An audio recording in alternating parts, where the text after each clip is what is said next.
So I did notice yesterday, after my video where I suggested that Ann Summers might be in financial trouble, that they had reported something of a sales surge. Now, I do think there's some correlation between me doing a video and you dirty lot going out there and thinking, hold on a second, we might get a bankruptcy bargain here, and you've all been going out buying saucy lingerie and stuff like that. So maybe, just maybe, inadvertently, you might be responsible for the Gold family hanging on to the West Ham shares for a little bit longer.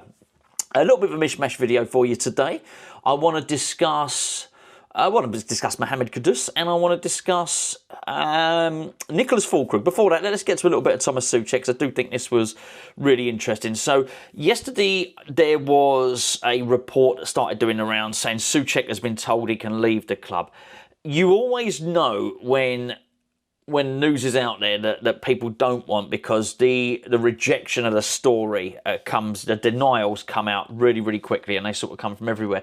First of all, we had it from basically Thomas Soucek's team, the Thomas Soucek's agents, that's not true. So basically the player himself and his agency are saying he's not been told that he can leave West Ham. He's not been told he can get off ski. He's not been told to pack his bags. That wasn't the case at all. And then very quickly from the club turned around and said, we haven't said that. We haven't told him he can leave. And the club very much said, hold on, we do have to sell in the summer, but he's way down the list because he guarantees 5 to 10 goals a season, which of course he does. It's something that we've said on this channel repeatedly. And I think it was good to hear the denial from both sides.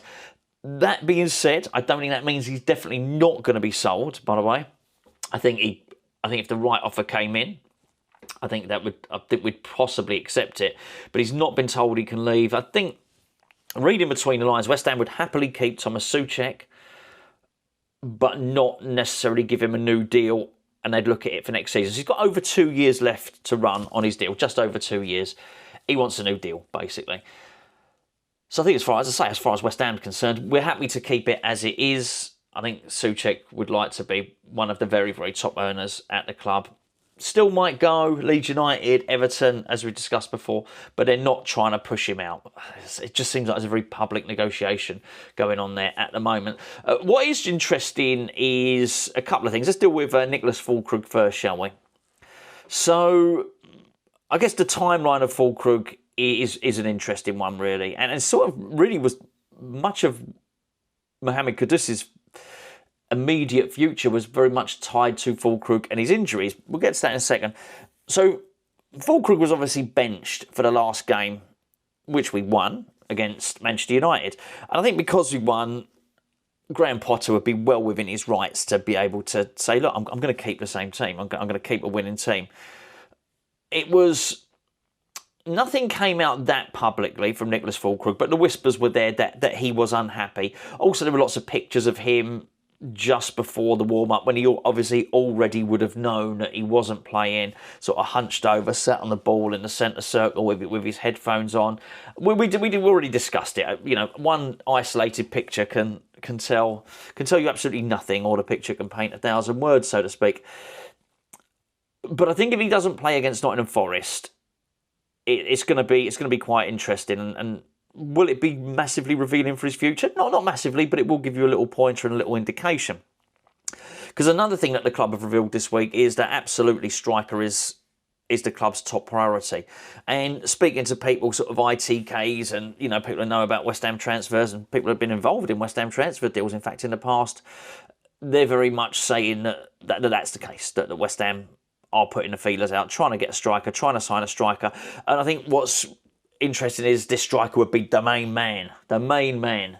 Well, if any new striker we get, whoever you think it might be, if they're going to be the main man, then what does that make Niclas Füllkrug? Well, aside from not the main man, that would make him second fiddle or something like that. It was interesting looking at Füllkrug's comments from earlier on this week, where he said, I'm 32 years of age, didn't come to West Ham to further my career, I'm not using this as a stepping stone, I'm here to play, I'm here to help the team. It's very interesting when senior players come to a club in order to help the team. He expects to play. He's not an 18-year-old, you know, and he's also not somebody that's, you know, in his early 20s that is using it as a stepping stone. I don't think Füllkrug is the type of player to play second fiddle. Really interesting speaking to Gio earlier on in the week when we did our Patreon, one of our many Patreon, not podcast, one of our many Patreon videos, Gio was saying that he thought it was the way we're going to play away from home next season. Maybe a sort of no room for a player like Niclas Fullkrug. So, as I mentioned before, will Fullkrug be happy just playing as a striker in the home games? I can't imagine that would be the case. And who's to say this new main man, this new top striker is not going to play in those games as well? And that's why we were told, very much told, Niclas Fullkrug is up for sale. He really, really is. Is he publicly up for sale? No, probably not. But there's a lot of players who are definitely going at the moment who are talking about next season. Guido Rodriguez is talking about next season at West Ham. Mohammed Kudus is talking about next season at West Ham. Edson Alvarez is talking about next season at West Ham. All of these players are not going to be here. In fact, I can make the case that all those three that I just mentioned won't be here next season. So it's really interesting to hear and to have a look what happens with Niclas Fullkrug. I think it's been suggested that West Ham will understand that they'll take a loss. Happy to take a loss is probably stretching it a little bit too far, but they know they'll take a loss, and I think they're willing to accept that.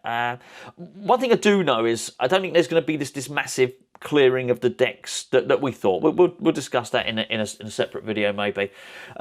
Which brings us on to Mohammed Kudus and the interest from Atlético Madrid. And the club have spoken about this directly today. This is first-hand information I'm giving you here today. Actually, before I get a little bit of a teaser, a little bit of a wind-up merchant here. Before I give you that first-hand information, I must first promote the sponsor of this video, which of course is Match Bingo. Surely you know Match Bingo are by now. If you don't, where have you been? You must be new to the channel if you are. Oh, by the way, I did want to say thank you to everybody that subscribed. Right, thank you to. We hit 30,000 subscribers on this channel. I didn't mention it. It's sort of we'd already gone to like 30,100 before I noticed, but I do appreciate it. I don't spend a lot of time asking for people to subscribe on it. I just sort of forget, truth be known. But if you are here for the first time or you are a newbie, I'd very much appreciate it if you just had a look under the screen and hit the subscribe button.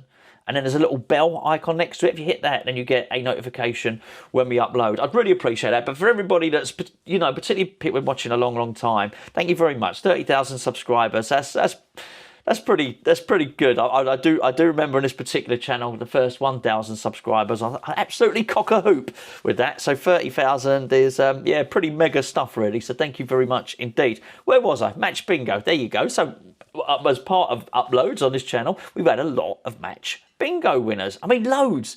We think.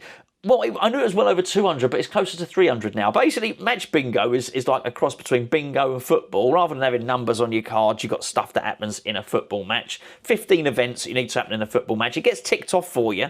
And they're in the 15 things are in 3 rows of 5. Get a line of 5, might get a throw-in, a goal kick, a shot off target, tick, tick, tick, tick, tick, a row of 5. First person to get that gets a prize. Second person to get a row of 5 gets a prize. Then there's also a prize for the bonus pot. It's not just football, by the way. They've got it for the darts, they've got it for the cricket. So if you like any of those sports, go and check it out. If you are new to it, if you deposit £10, you get an extra tenner.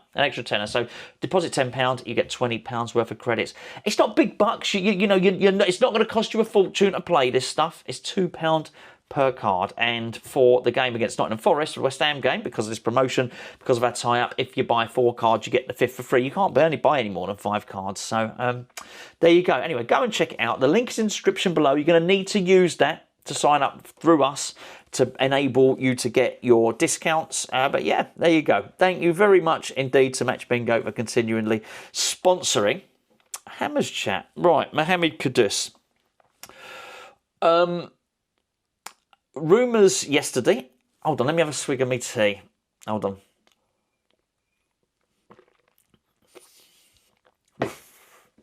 Still on a no sugar. Anyway. Not good. Not good. I need to knock the tea on the head, to be fair. It's not the same. People say you're going to get used to it. You don't get used to it. Anyway. So, Atlético Madrid apparently made tentative inquiries to West Ham about Mohammed Kudus. They wanted him. Checked it out with the club, and what the response was telling. So the first thing came back was, so I said, have we had any interest from Atlético Madrid? Have they made tentative inquiries ahead of making a big summer bid? The response was, sadly, no. So first of all, sadly, so it's not a case of, no, we definitely haven't. Sadly, we haven't. And that's clearly, that's disappointment. Disappointingly, we've not received any bids for Mohammed Kudus. And what followed was, that doesn't mean one won't come. We're hopeful one will arrive. Now, I don't know whether that meant we're hopeful one will arrive from Atletico Madrid.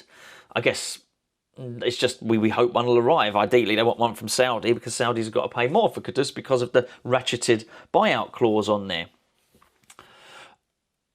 I think if you needed it, as big a signal as you're going to get that Kudus is unofficially, officially for sale. We've known this before. He was for sale in January. Well, actually, we got told it in November. If you look back to this channel in November, he was very much for sale.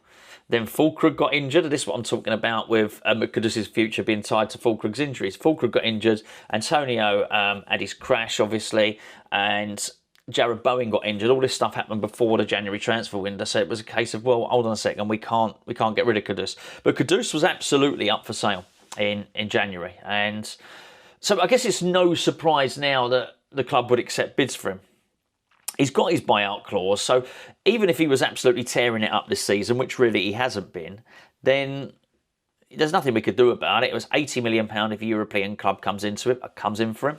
It's £85 million for a Premier League club, £120 million for a Saudi club. I'm only laughing. Imagine if eBay auctions were like that. I've got my phone. I'm gonna sell my phone. That's what I'm gonna do. I'm gonna sell my phone. So yeah, if you live in the UK, you can buy my phone for £100. But if you're in Saudi, you're gonna have to give me £1,000. See how that works. I'd imagine it doesn't. But hey, football's a law unto itself, really, isn't it?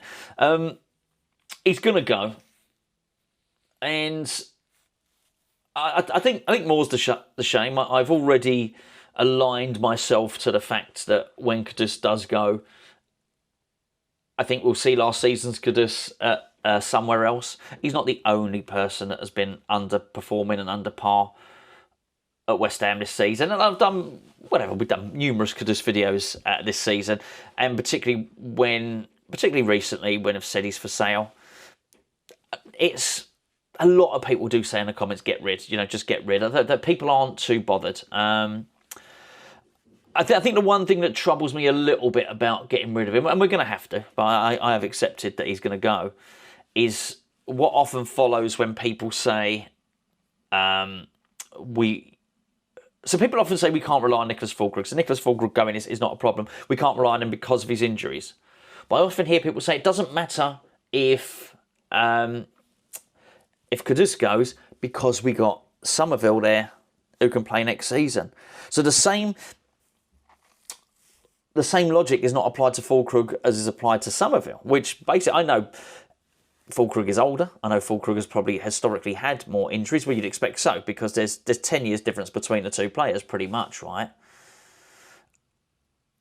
But if we can't rely on Niclas Füllkrug to lead the line next season, we'd be absolutely bonkers. We don't have any evidence to suggest that Somerville's going to be able to step in. We have no evidence at West Ham whatsoever to say Somerville's going to be able to play all season. So I want him to. I like Somerville. I want to see more of him. I'd have had him in the team loads under Lopetegui, to be fair. I think he got a bit of a harsh ride, really, under Lopetegui. I thought there was times when he played really well and he should have been in the team and he wasn't in the team. So I like him and I want to see him lots next season.